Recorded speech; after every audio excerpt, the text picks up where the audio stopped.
आज के मुख्य समाचार। छात्र की संदिग्ध मौत के बाद सुनेहत में स्कूल के बाहर ग्रामीणों का धरना। स्वास्थ्य मंत्री का ऐलान, आदर्श स्वास्थ्य संस्थानों में तेजी से हो रही नियुक्तियां। 18 जुलाई से फिर बदलेगा मौसम।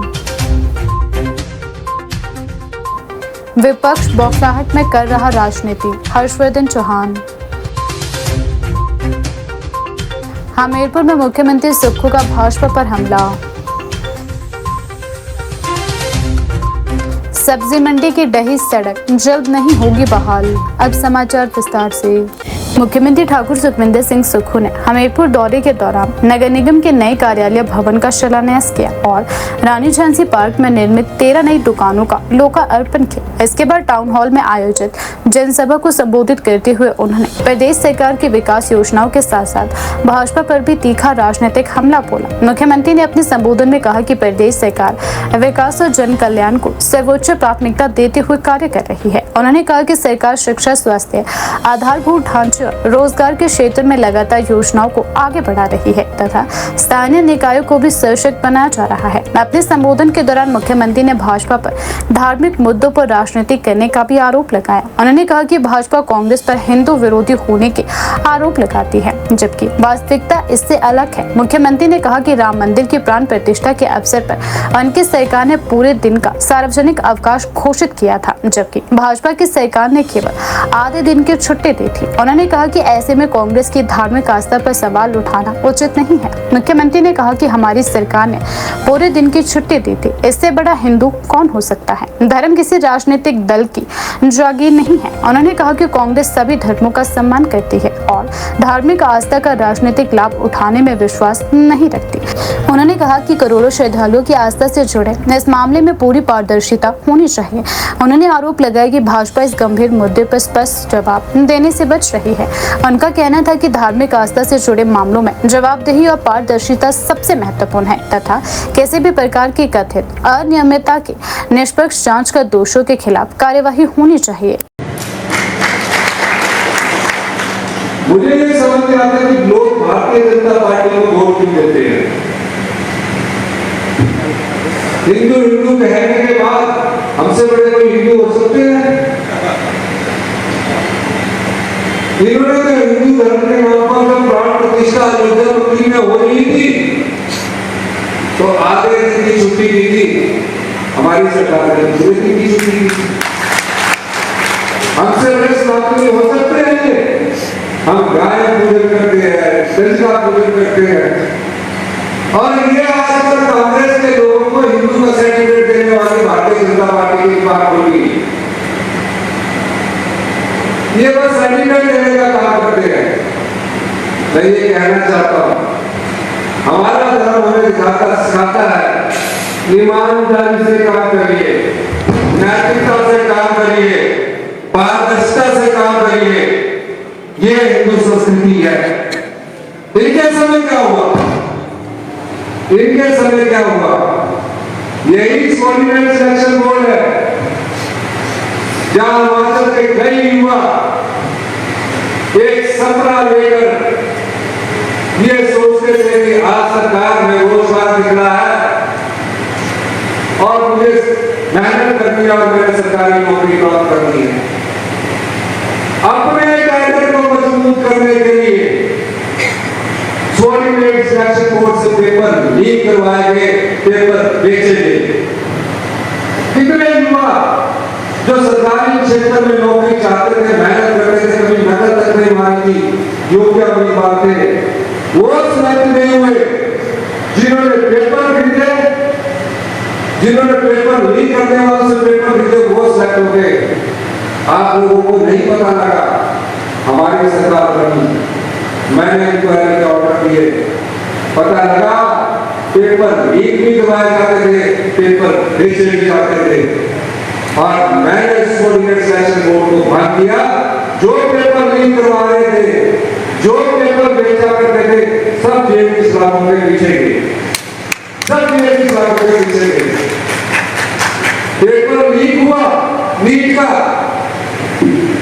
कोई नैतिकता की बात नहीं। भारतीय जनता पार्टी के लोगों से पूछा जाना चाहिए किया, मेहनत की, पेपर कैंसिल हो गया, लीक हो गया।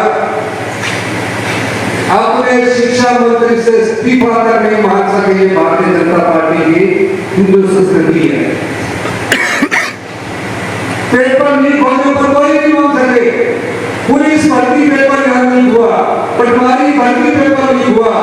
आज राजा जायलों में एक भी पेपर लीक नहीं होता है, सबको मेरिट के आधार पर नियुक्तियां मिलती है। और हमने तो और एक काम किया, पब्लिक सर्विस कमीशन में रिटन टेस्ट होता था, क्लास 1 क्लास 2 पोस्टों का, लेक्चरर का, कॉलेज के स्कूल के लेक्चरर्स का वाइवा होता था। वाइवा के नंबर अलग से विभाग को सिलेक्ट कर दिए जाते थे, रिटन के नंबर नहीं मिलाए जाते थे, जोड़े भी जाते थे। मैंने कहा ये मेरिट के साथ अन्याय है। जिसने रिटन में नंबर लिए वो सिलेक्ट हो गया, एक बार पेपर सिलेक्ट हो गया। मैंने वाइवे के साथ रिटन के नंबर भी जोड़े। आज पब्लिक सर्विस कमीशन में जो रिटन में नंबर आता है और पर्सनल में नंबर आता है, दोनों को जोड़ने के बाद आज उसकी सिलेक्शन की जाती है। ये पारदर्शिता है। ये क्या करते थे, ये बस एक बार नगर निगम के पास करवा देते थे, फिर उसको सिलेक्ट कर देते थे, कहते थे हमारे कैडर का आदमी है। अरे पूरा समाज हमारा, चाहे वो 75 लाख की जनता है, हमारे समाज की अपनी जनता है। वो कैडर नहीं देखती कि बीजेपी का कैडर है, कार्यकर्ता का कैडर है। वो ये देखती है जो सत्ता में आते हैं, जिनको लोग चुनकर भेजते हैं, कि सत्ता में बैठने वाले शासक जो होते हैं वो ईमानदारी से काम करे। अच्छे शासन के लिए अच्छे प्रशासन का होना जरूरी है, और अच्छे प्रशासन से सरकार को चलाए। शिक्षा के क्षेत्र में क्या हुआ, ये इनकी सरकार के समय का है। हमने क्या किया, जयराम ठाकुर जी मुख्यमंत्री थे, सरकारी स्कूल के शिक्षा के स्तर के गुणात्मक शिक्षा का अध्ययन किया गया। और क्या पाया गया 2021 में, हम तो नहीं थे, 2021 में ये पाया गया कि क्वालिटी एजुकेशन, गुणात्मक शिक्षा में हम पूरे देश में 21वें नंबर पर है। 21वें नंबर पर, 21वें नंबर पर तारीफ करने की जरूरत नहीं होती थी।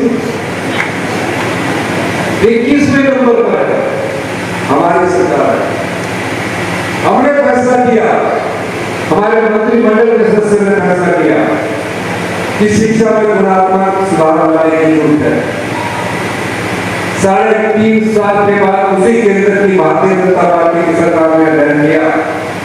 इनके समय 5वीं का बच्चा जो सरकारी स्कूल में पढ़ता था, माँ बाप बड़ी आशा के साथ सरकारी स्कूल में भेजते थे।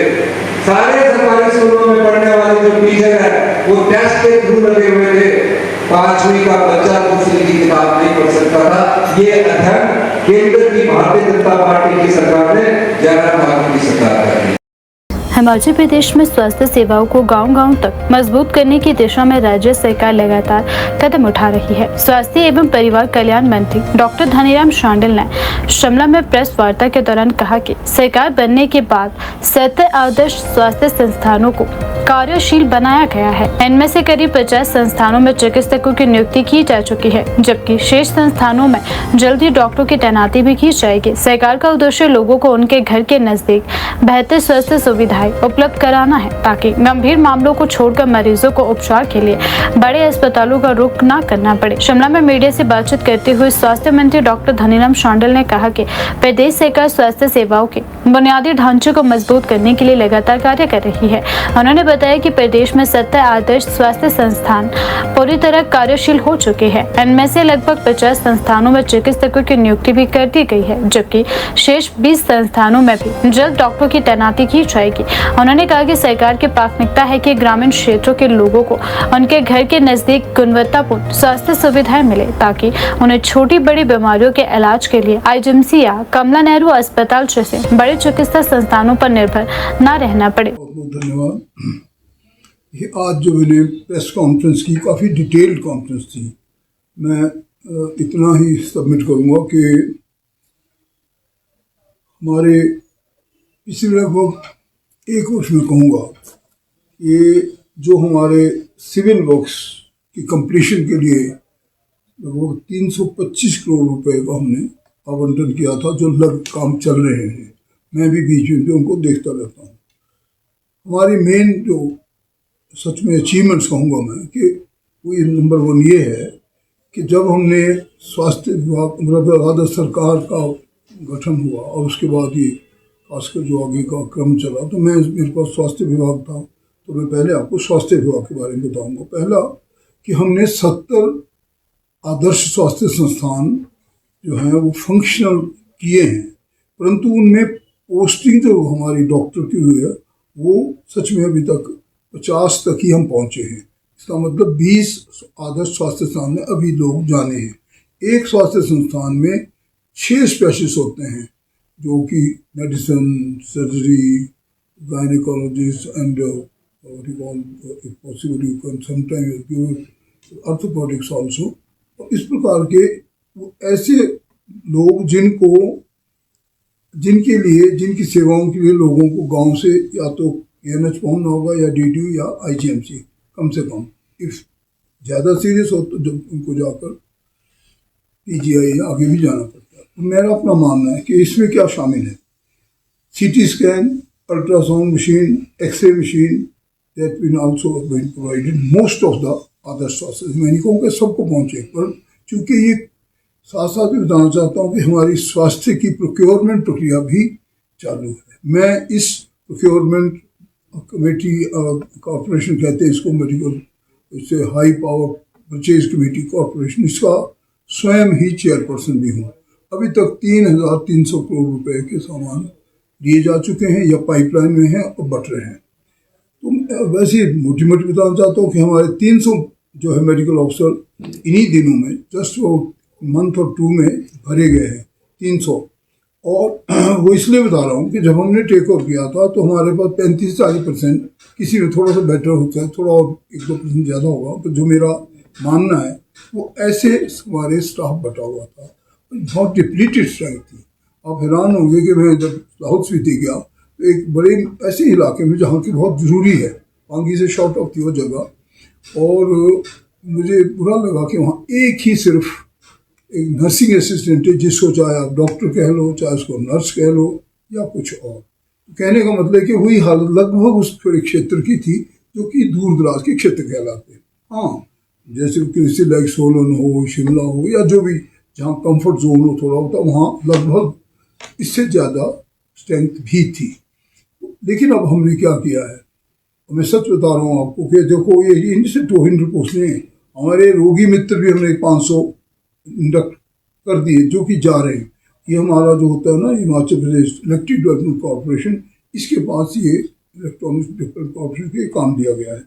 और इनमें यही नहीं, अभी हमारी जैसे 117 असिस्टेंट स्टाफ नर्सेज है, they have been posted, they actually on the ground.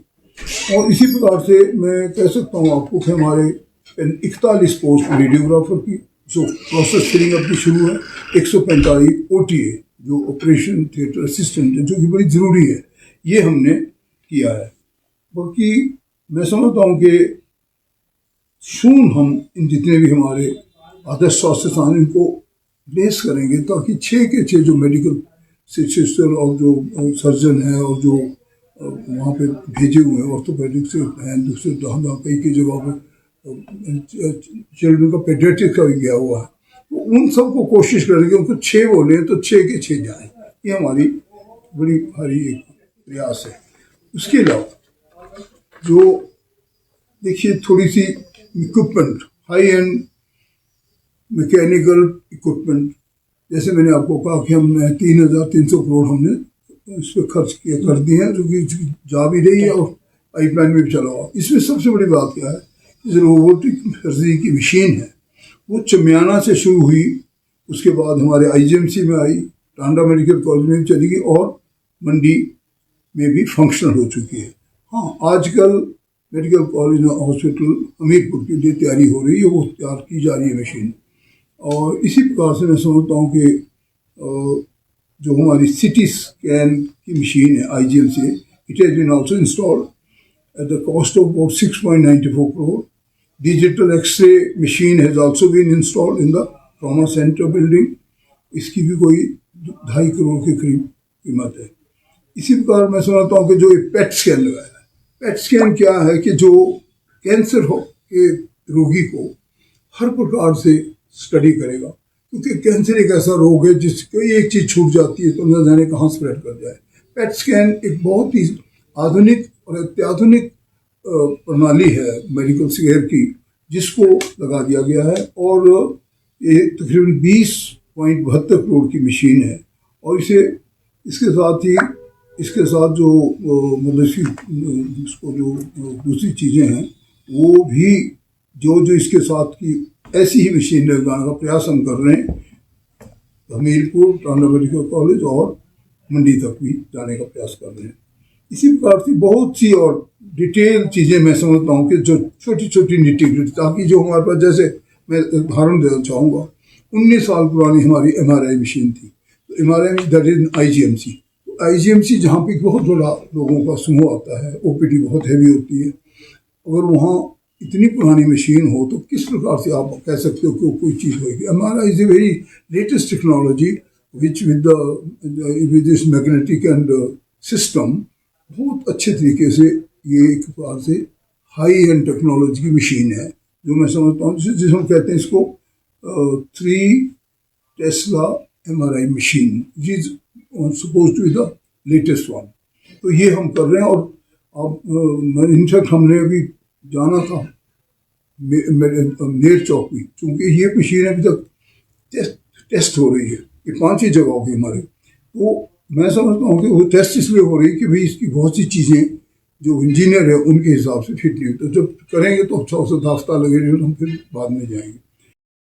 Kangra जिले के उपमंडल ज्वालामुखी के तहत पुलिस थाना खूंडिया के गांव डंभा में 15 वर्षीय छात्र की संदिग्ध परिस्थितियों में हुई मौत के बाद क्षेत्र में शोक और आक्रोश का माहौल है। मामले में नया घटनाक्रम सामने आया, जहां बड़ी संख्या में ग्रामीण सुनहेत स्थित निजी स्कूल के बाहर एकत्र होकर धरने पर बैठ गए। प्रदर्शनकारियों ने मामले के निष्पक्ष और गहन जाँच की मांग करते हुए प्रशासन से सभी तथ्यों को सामने लाने की अपील भी की।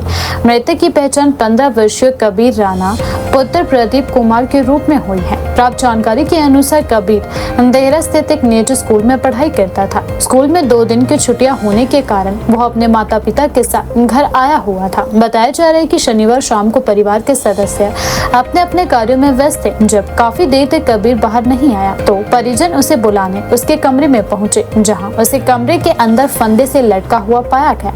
परिजनों ने तुरंत उसे नीचे उतारा और उपचार के लिए स्थानीय अस्पताल खूंडिया पहुंचाया, जहां चिकित्सकों ने उसे मृत घोषित कर दिया। घटना की सूचना मिलते ही खूंडिया पुलिस मौके पर पहुंची और आवश्यक कानूनी प्रक्रिया शुरू की गई। पुलिस ने घटनास्थल का निरीक्षण किया, परिजनों तथा अन्य लोगों के बयान भी दर्ज किए और शव को पोस्टमार्टम के लिए देहरा अस्पताल भेजा।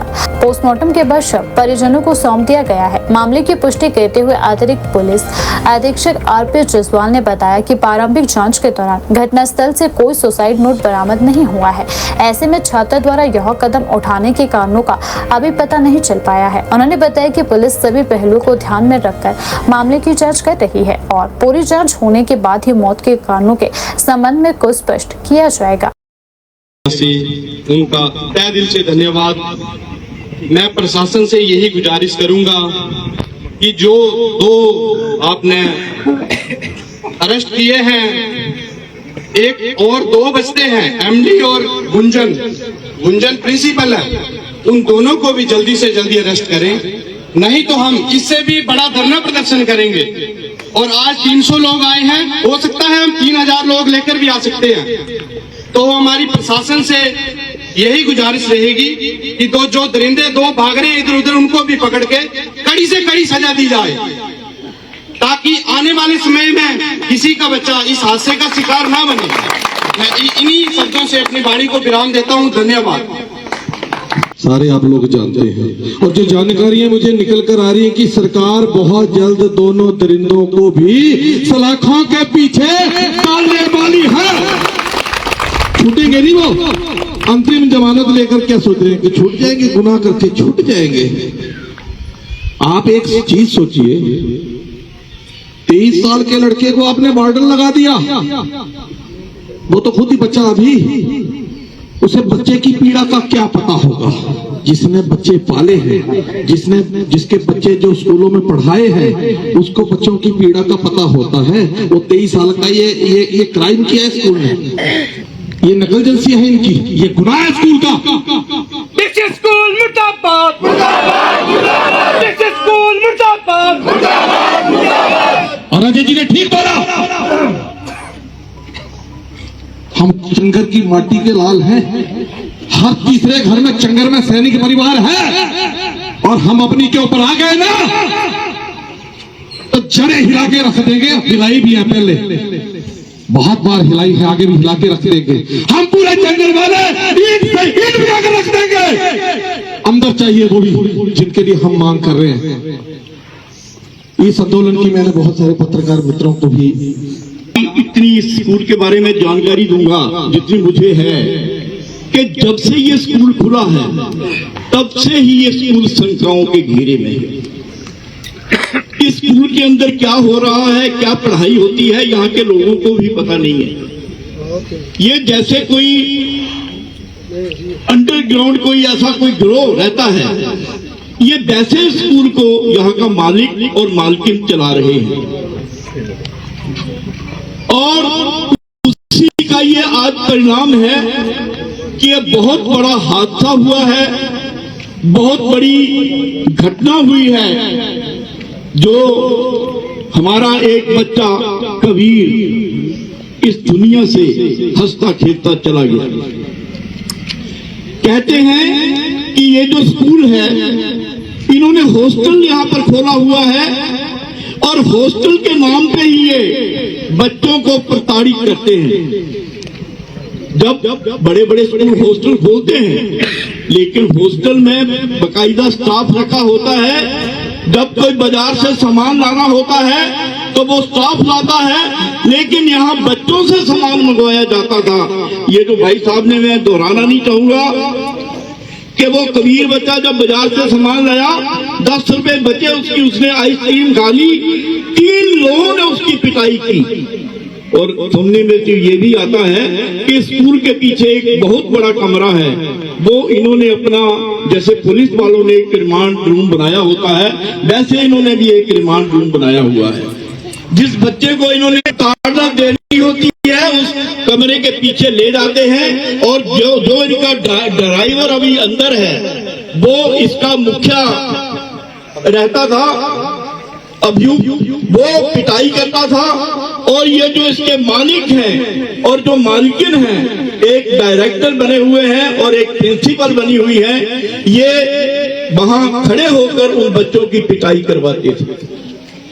ये बहुत दुर्भाग्यवश बात है कि स्कूल जो थे हमारी शिक्षा का केंद्र होते थे। यहाँ से बच्चे शिक्षा लेकर भिन्न भिन्न अपने दायित्व का निर्वहन करते थे, लेकिन आज जो शिक्षा संस्थान है तो धीरे धीरे अपने दुकानदारी बनते जा रहे हैं। हिमाचल प्रदेश के उद्योग मंत्री हर्षवर्धन चौहान ने कहा कि मुख्यमंत्री सुखविंदर सिंह सुक्खू के नेतृत्व में प्रदेश सरकार ने पिछले 3.5 वर्षों के दौरान पारदर्शिता, ईमानदारी और जन कल्याण को सर्वोच्च प्राथमिकता देते हुए कार्य किए हैं।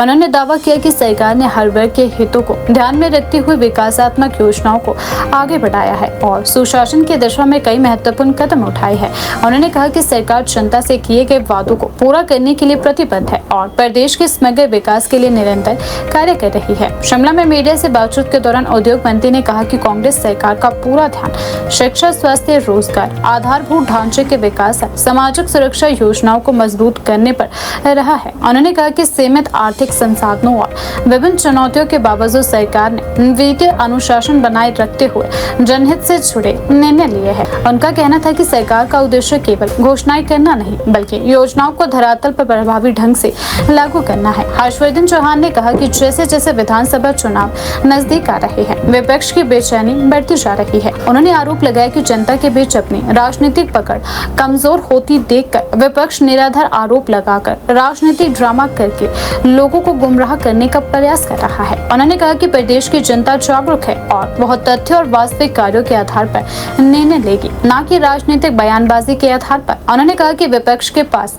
सरकार के विकास कार्यों का कोई ठोस जवाब नहीं है, इसलिए वह केवल भ्रम फैलाने की राजनीति कर रहा है। उन्होंने दावा किया कि प्रदेश की जनता कांग्रेस सरकार के कामकाज से संतुष्ट है और विकास की राजनीति को समर्थन दे रही है। इस दौरान उद्योग मंत्री ने अयोध्या स्थित राम मंदिर में चढ़ावे और दान राशि के कथित दुरुपयोग और चोरी के आरोपों का भी उल्लेख किया। उन्होंने कहा कि यदि करोड़ों श्रद्धालुओं द्वारा भगवान श्री राम के मंदिर में आस्था और विश्वास के साथ चढ़ाया गया दान भी सुरक्षित नहीं है, तो यह अत्यंत गंभीर और दुर्भाग्यपूर्ण विषय है। उन्होंने कहा कि ऐसे मामलों में किसी भी प्रकार की अस्पष्टता नहीं होनी चाहिए और सच्चाई सामने आनी चाहिए। हर्षवर्धन चौहान ने कहा कि करोड़ों लोगों की धार्मिक आस्था से जुड़े इस मामले में पूरी पारदर्शिता और जवाबदेही सुनिश्चित की जानी चाहिए। उन्होंने कहा कि यदि किसी भी स्तर पर वित्तीय अनियमितता या दुरुपयोग हुआ है तो उसकी निष्पक्ष जांच कर दोषियों के खिलाफ कानून के अनुसार सख्त कार्यवाही की जानी चाहिए। उन्होंने आरोप लगाया कि इस गंभीर मुद्दे पर केंद्र सरकार की ओर से अब तक कोई स्पष्ट और संतोषजनक जवाब सामने नहीं आया है।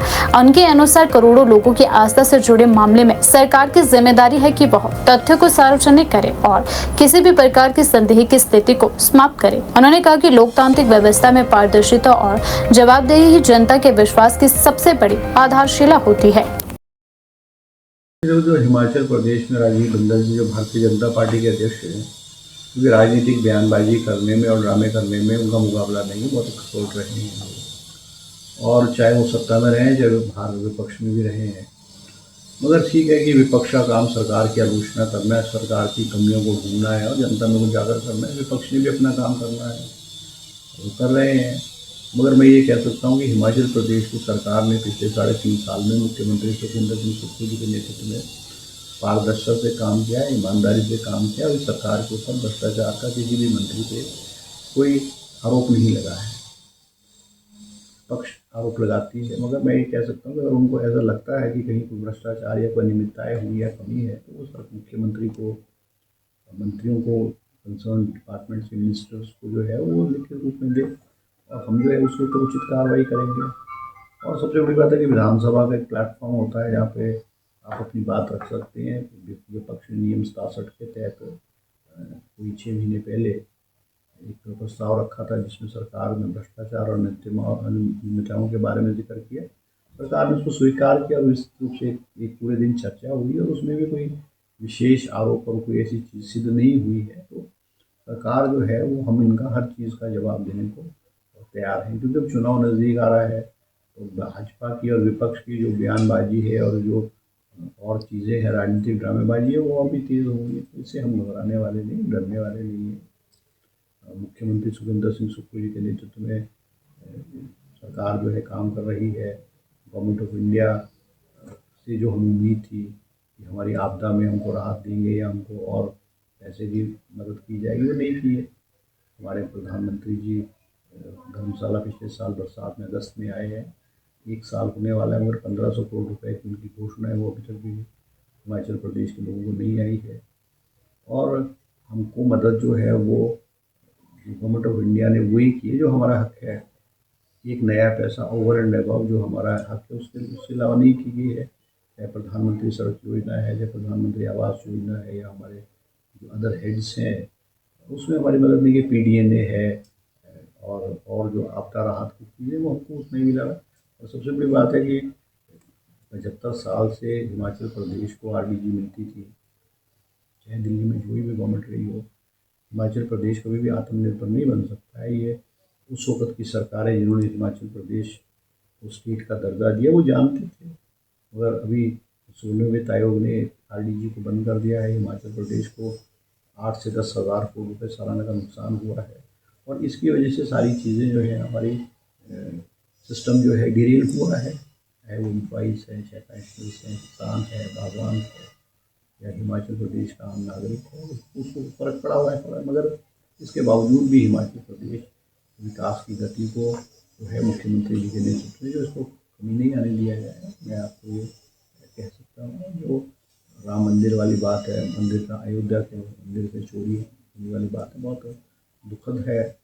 और हिंदू धर्म के लोग हैं, हिंदुस्तान में जो लोगों के करोड़ों लोगों की भावनाओं को ठेस पहुँची है, वो कभी सपने में भी नहीं सोच सकते थे कि जो खून पसीने की कमाई जो है वो राम भगवान के चरणों में लोग अर्पित करते हैं, उसको इस तरह से चोरी किया जाएगा।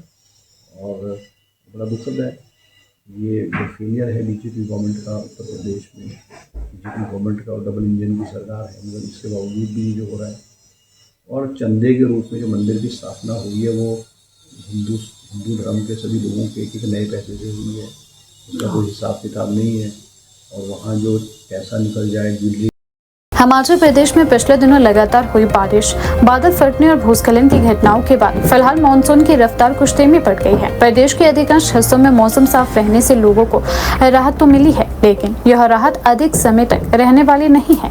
भारत मौसम विज्ञान विभाग (IMD) के अनुसार 18 जुलाई से प्रदेश में मानसून एक बार फिर सक्रिय होने जा रहा है। मौसम विभाग केंद्र शिमला के अनुसार 18 से 20 जुलाई के बीच प्रदेश के 10 जिलों में भारी बारिश की संभावना जताते हुए ऑरेंज अलर्ट जारी किया गया है। मंगलवार को प्रदेश के अधिकांश हिस्सों में दिन भर मौसम साफ रहा और तेज धूप खिली रही। लगातार कई दिनों तक बारिश का सामना कर रहे लोगों ने मौसम खुलने पर राहत महसूस की है, लेकिन तापमान में बढ़ोतरी के कारण मैदानी और निचले क्षेत्रों में उमस ने लोगों की परेशानी बढ़ा दी है। ऊना, हमीरपुर, बिलासपुर, कांगड़ा, सोलन और आसपास के इलाकों में दिन भर गर्मी और उमस का असर देखने को मिला। दोपहर के समय तेज धूप के कारण लोगों को जुलाई की तपिश का एहसास हुआ, जहां एक और मैदानी क्षेत्रों में गर्मी बढ़ी, वहीं दूसरी ओर प्रदेश के उच्च पर्वतीय क्षेत्रों में मौसम का अलग ही रूप देखने को मिला। लाहौल स्पीति और कुल्लू जिले की ऊंची चोटियों पर हल्की बर्फबारी भी दर्ज की गई। विशेष रूप से रोहतांग, तर्रा और आसपास के ऊंचाई वाले क्षेत्रों में बर्फ गिरने से तापमान में गिरावट दर्ज की गई है और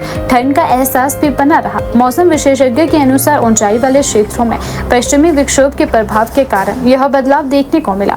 मौसम साफ रहने के कारण प्रदेश के अधिकांश जिलों में अधिकतम तापमान में बढ़ोतरी दर्ज की गई। ऊना प्रदेश का सबसे गर्म जिला रहा, जहां अधिकतम तापमान करीब 36 डिग्री सेल्सियस तक पहुंच गया। इसके अलावा हमीरपुर, बिलासपुर, कांगड़ा और सोलन में भी तापमान सामान्य से अधिक दर्ज किया गया। वहीं सबसे कम न्यूनतम तापमान लाहौल स्पीति के कुकुमसेरी में 10.5 डिग्री सेल्सियस रिकॉर्ड किया गया। मौसम विभाग के अनुसार उच्च पर्वतीय क्षेत्रों में न्यूनतम तापमान 11 से 13 डिग्री सेल्सियस तक, अधिकतम तापमान 23 से 28 डिग्री सेल्सियस के बीच रहा। दूसरी ओर मैदानी और निचले इलाकों में न्यूनतम तापमान 20 से 27 डिग्री तथा अधिकतम तापमान 29 से 35 डिग्री सेल्सियस के बीच दर्ज किया गया। मौसम विभाग केंद्र शिमला के अनुसार 17 जुलाई तक प्रदेश में मौसम सामान्य बना रहेगा। इस दौरान कुछ स्थानों पर हल्की बारिश भी हो सकती है। हालांकि मौसम विभाग ने स्पष्ट किया है कि यह राहत अस्थायी है और 18 जुलाई से मानसून एक बार फिर सक्रिय हो सकता है। इसके बाद प्रदेश के कई हिस्सों में बारिश की गतिविधियां तेज होने की संभावना है। मौसम विशेषज्ञ का कहना है कि इन दिनों मौसमी प्रणालियों के प्रभाव से 18 जुलाई से हिमाचल प्रदेश में मानसूनी गतिविधियां फिर से तेज हो गई। इससे कई जिलों में हल्की से मध्यम बारिश के साथ कुछ स्थानों पर भारी वर्षा की संभावना भी है। मौसम विभाग ने 18 से 20 जुलाई के बीच प्रदेश के 10 जिलों के लिए ऑरेंज अलर्ट जारी किया है। जिन जिलों में भारी बारिश की संभावना जताई गई है उसमें ऊना, बिलासपुर, हमीरपुर, चंबा, कांगड़ा, कुल्लू, मंडी, शिमला, सोलन और सिरमौर शामिल है। मौसम विभाग ने ऑरेंज अलर्ट को देखते हुए जिला प्रशासनों को आवश्यक सावधानी बरतने की अपील की है। भारी बारिश के बाद भूस्खलन, अचानक बाढ़, नदी नालों के जलस्तर में वृद्धि और सड़क बाधित होने जैसी स्थितियां भी उत्पन्न हो सकती हैं। लोगों से अपील की गई है कि वे मौसम विभाग द्वारा जारी अपडेट पर नजर रखें, अनावश्यक यात्रा से बचें और विशेष रूप से नदी नालों और भूस्खलन संभावित क्षेत्रों के आसपास जाने से परहेज करें। प्रदेश में फिलहाल मौसम साफ रहने से राहत कार्यों को गति मिली है और लोगों को लगातार बारिश से कुछ राहत भी मिली है। हालांकि मौसम विभाग के ताजा पूर्वानुमान के अनुसार 18 जुलाई से बारिश का नया दौर शुरू होने की संभावना है। ऐसे में प्रशासन, आपदा प्रबंधन विभाग और आम लोगों को पहले से सतर्क रहने की आवश्यकता है ताकि किसी भी संभावित आपदा से समय रहते निपटा जा सके। राजधानी शिमला की लोअर बाजार सब्जी मंडी को जोड़ने वाली सड़क रविवार को ध्वस्त होने के बाद जनजीवन और व्यापार पर इसका व्यापक असर इन दिनों देखने को मिल रहा है। सड़क क्षतिग्रस्त होने के कारण मंडी तक वाहनों की आवाजाही पूरी तरह बंद हो चुकी है, जिससे आढ़तियों, किसान, व्यापारियों, मजदूरों और आम लोगों को भारी परेशानियों का सामना करना पड़ रहा है। फिलहाल सड़क के जल्द बहाल होने की संभावना भी नहीं दिखाई दे रही। जानकारी के अनुसार जिस स्थान पर सड़क ध्वस्त हुई है उसके ऊपर भवन मौजूद होने के कारण लोक निर्माण विभाग PWD फिलहाल कटिंग का कार्य शुरू नहीं कर पा रहा है। ऐसे में सड़क को दोबारा चालू करने का काम तकनीकी और सुरक्षा कारणों से फिलहाल टल गया है। अधिकारियों का मानना है कि सड़क की बहाली में अभी कई दिन बल्कि इससे अधिक समय भी लग सकता है। सड़क बंद होने के बाद बाहरी राज्यों से आने वाली सब्जियों, फलों और अन्य कृषि उत्पादों से लदे ट्रकों की अनलोडिंग कार्ट रोड के पास नहीं कराई जा रही। वहां से सामान वाहनों के जरिए मंडी तक नहीं पहुंच पा रहा। ऐसे में मजदूर अपनी पीठ पर सब्जियां, फल, दूध, दही, पनीर और अन्य खाद्य सामग्री उठाकर मंडी तक पहुंचा रहे हैं। ऐसे के बाद मंडी में इनकी बोली लगाई जा रही है। मंडी से माल खरीदने वाले छोटे दुकानदारों को भी अतिरिक्त परेशानियों का सामना करना पड़ रहा है। मजदूर पहले सामान को मंडी से उठाकर कार्ट रोड किनारे खड़े छोटे वाहनों और पिकअप तक पहुंचा रहे हैं। इसके बाद यह सामान शहर और उपनगरों के विभिन्न बाजारों में भेजा जा रहा है। इस पूरी प्रक्रिया में समय अधिक लग रहा है और परिवहन लागत भी बढ़ गई है। व्यापारियों का कहना है कि पहले दूध, दही, पनीर, फल और सब्जी से लदे वाहन सीधे मंडी परिसर तक पहुंच जाते थे, जिससे माल की ढुलाई आसान और तेज होती थी। लेकिन सड़क बंद होने के कारण अब पूरी व्यवस्था प्रभावित हो गई है। इससे कारोबार की रफ्तार धीमी पड़ गई है और किसानों के साथ साथ आढ़तियों एवं व्यापारियों पर भी अतिरिक्त आर्थिक बोझ पड़ रहा है। लोक निर्माण विभाग ने सड़क को खोलने के लिए ऊपरी हिस्से में कटिंग करने का प्रयास किया था, लेकिन सफलता नहीं मिली। विशेषज्ञों के अनुसार जिस स्थान पर सड़क ध्वस्त हुई है वहां नीचे की ओर कटिंग कर रिटेलिंग वॉल बनाना भी तकनीकी रूप से आसान नहीं है। ऐसे में सड़क की बहाली के लिए विस्तृत तकनीकी योजना तैयार करनी होगी, जिससे भविष्य में भी इस प्रकार की घटना दोबारा ना हो। इस बीच मंडी में आने वाले किसानों, व्यापारियों ने भी प्रशासन से जल्द वैकल्पिक व्यवस्था करने की मांग उठाई है। उनका कहना है कि यदि जल्द समाधान नहीं निकाला गया तो फल और सब्जियों की आपूर्ति व्यवस्था प्रभावित हो सकती है, जिसका असर शहर के बाजारों और उपभोक्ताओं पर भी पड़ेगा। स्थानीय लोगों का कहना है कि लोअर बाजार सब्जी मंडी शहर की प्रमुख थोक मंडियों में से एक है और प्रतिदिन बड़ी मात्रा में कृषि उत्पाद यहाँ पहुँचते हैं। ऐसे में सड़क बंद रहने से न केवल व्यापार प्रभावित हो रहा है, बल्कि आम लोगों को भी आवश्यक वस्तुओं की आपूर्ति में कठिनाइयों का सामना करना पड़ सकता है। फिलहाल प्रशासन और लोक निर्माण विभाग स्थिति पर नजर बनाए हुए हैं, लेकिन तकनीकी चुनौतियों के चलते सड़क को बहाल करने में अभी समय लगने की संभावना है। तब तक मंडी से जुड़े सभी लोगों को वैकल्पिक व्यवस्था के सहारे ही काम चलाना पड़ेगा। लोगों के लिए ऐसे जो सब्जी मंडी के जाने के रास्ते है, इस टाइम पहला एक था, उधर से हमने 2 रास्ते और कन्वर्ट कर दिए हैं लोगों को जाने के लिए है।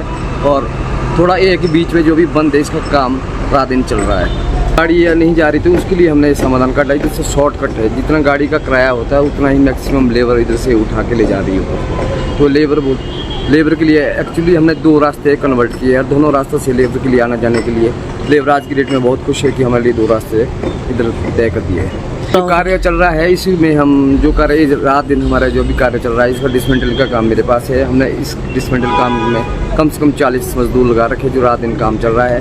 ये डेंजर काम है, इसलिए भी हम, क्योंकि साथ रोड है, इसके साथ बिल्डिंग है, इस डेंजर काम को भी हम फिर से बड़े प्यार से और आराम से करना पड़ता है, क्योंकि इधर लोगों की आवाजाही बहुत होती है। इसलिए लेबर हमने बहुत उससे मुश्किल से सामना करना पड़ता है।